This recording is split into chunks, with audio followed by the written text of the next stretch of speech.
எங்களை பார்த்து ரசிகர் கூட்டம், நாங்கள் வந்து பேப்பர் தூக்கி போடுறோம். நடிகருடைய ரசிகர்கள், ஐயா உதயநிதி ஸ்டாலின் சுதந்திர போராட்ட தியாகி அவரு,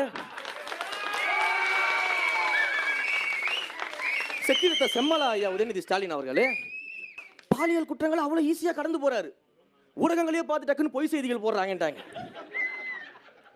ஐயா கடந்த 15 நாள்ல இந்த தமிழ்நாட்டில் நடந்த நிகழ்வுகளை மட்டும் சொல்லிடுறேன் ஐயா. சிந்திச்சு பாருங்க.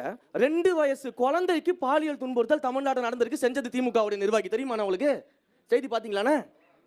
அதுவும் தவறானே? சரிங்கண்ணா. விமான பணிப்பெண்ணிடம் அத்துமீறி இருக்கிறாரு திமுகவுடைய உறுப்பினர் ஒருத்தர். தெரியுமா உங்களுக்கு? தவறான செய்தி. நாங்குநேரி, சிவகங்கை, மானாமதுரையில் போற போகிற டீ கடையில் நிற்கிறவங்களாம் வெட்டி கொண்டுட்டு போயிடறான் போதையில். அண்ணனுக்கு தவறான செய்தி.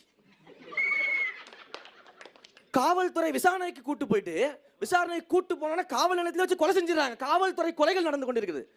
அண்ணனுக்கு வந்து அது வந்து பொய் செய்தி, புரட்டு செய்தி. அந்த 26 குடும்பத்தையும் நாங்கள் மேடையில் ஏற்றி போராடணும். ஐயா ஸ்டாலின் அவர்களுக்கு அந்த 26 குடும்பம் எங்க இருக்குன்னு தெரியாது.